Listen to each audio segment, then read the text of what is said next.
When you are tuned in, when you tune your frequency, now you do it all the time sometimes, you just don't do it all the time, And we want you to know when you're doing it and know when you're not doing it, because when you know when you're doing it and know when you're not doing it, if you like it, you can do it more often, especially when you understand what it is. So these things we want you to know.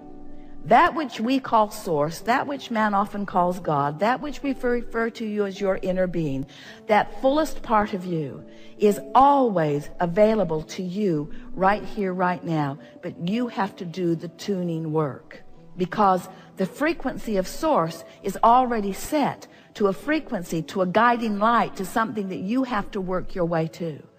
You have to feel your way to it, you see. So when you're thinking thoughts and they don't feel good, stop it. Or if you're thinking thoughts and they don't feel good, then try to find a thought that feels better.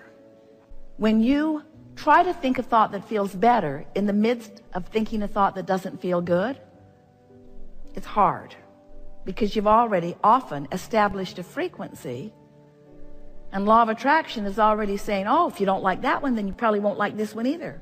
If you don't like that one, then how about this one? If you feel this bad, you can feel even badder. In other words, law of attraction is not discriminating. Law of attraction just dishes up whatever you got going on, you see. So there are two things that you could do if you really want to get hold of your personal vibrational frequency. One is make a decision to appreciate every chance you get. And sometimes you can and sometimes you can't. Have you noticed it? Sometimes something will happen and appreciation will just well up in you. Goosebumps will bump up all over you. You'll be having one of those tuned in, tapped in, turned on moments, and you know it. You can just feel the fullness of source flowing with you. But sometimes when you're not feeling good and you try to appreciate, it just backfires. It just reminds you of how far you are from where you want to be. We tease with these affirmation cards that when you try to affirm, when you take an affirmation card that someone else wrote, and someone else did write those, it was us. They're brilliant. They are brilliant. Best words ever put on paper for tuning a frequency to well-being. These particular cards are about money, and quite a bit relative to well-being in general, but it's focused toward money. And as you focus upon them, if you're not in the vicinity of the vibration of these cards, then you'll hate them. They'll just remind you what you've not got going on. I'm developing the skill to direct my thought. I can make a career of living happily ever after. Sure, I can. Welcome to planet Earth. I can transform my own world. If that were true, it would be different. I can see my world through the eyes of Source. I can see my world through the eyes of Source. So if you're not in the vibrational frequency of these cards, they don't seem so brilliant. And affirming, all right, maybe I'm not focused enough. Life is always working out for me. I can earn money by doing what I love to do. They don't pay you for surfing. I can create both money and the time to enjoy it. I'm going to send that to my boss.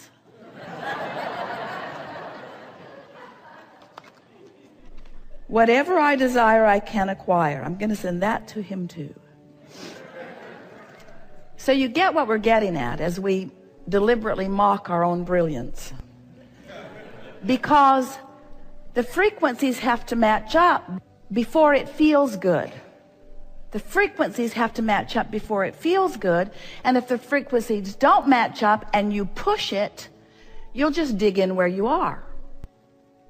So when we say there are two things that we would do, these are the two things. We would appreciate every chance we get if the appreciation comes easy. And if it doesn't come easy, we wouldn't push it. Have you ever had a conversation with someone who disagreed with you about something and you knew you were right? They knew you were wrong and they knew they were right, but you knew you were right. So you talk, trying to convince the other, and what happens? You're both just more sure that you're right because you just dig into where you are. Well, the same thing happens when you decide to affirm from a vibrational vantage point that isn't in alignment with what you want. There's a backlash in it that makes you hate law of attraction. It makes you hate Abraham. It makes you sure that there's something inherently wrong with you, and you walk away from it certain that you're unworthy, and that's why things aren't going well.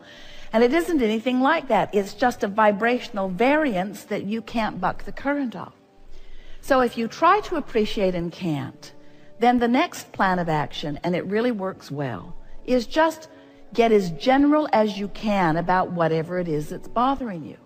Because if you try to appreciate and you can't, what's happened is you've activated a very specific frequency about something unwanted. For example, you say, I don't have enough money.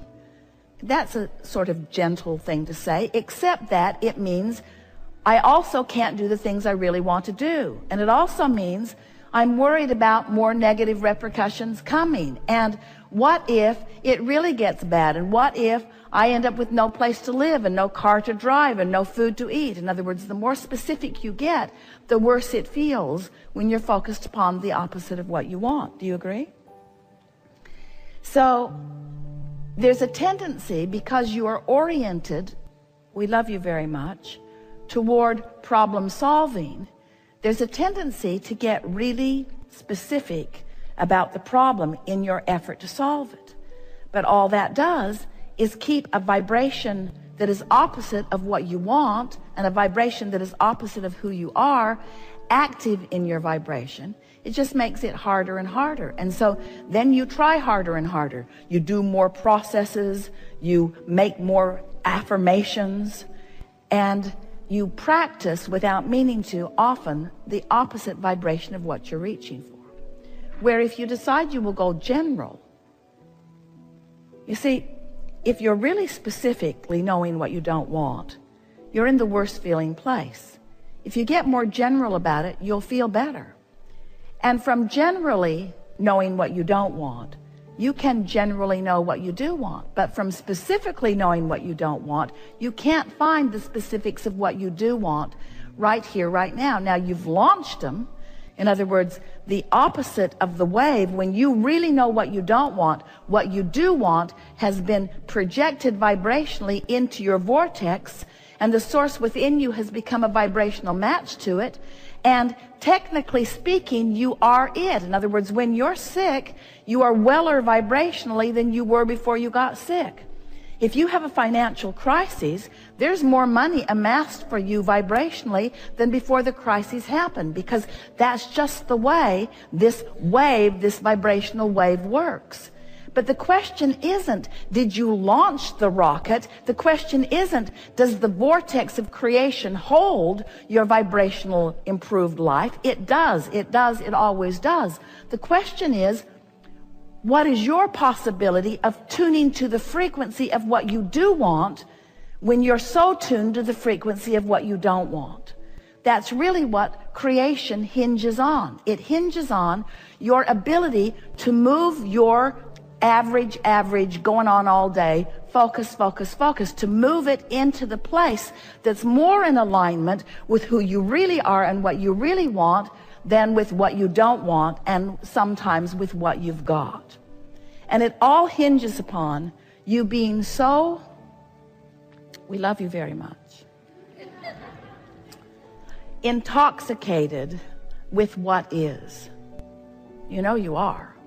What is so real. And you think it's real because you can hear it and see it and smell it and taste it and touch it. So it's real. And not only can you, others can too. So when others look at what is and agree that what is isn't what you want, it feels compelling enough that You keep wanting to talk about it. You keep wanting to explain it. You keep wanting to think about it. You keep wanting to keep it active in your vibration. Because after all, it's real and you don't want to be delusional. You really do. You don't want to be delusional. You don't want to stick your head in the sand. You don't want to not face reality. And we say, why would you face a reality that you don't want? Because it's real. Well, it may be temporarily real, but it's past tense. By the time it's manifested, it's old news. What's in the vortex is really where it's at, you see.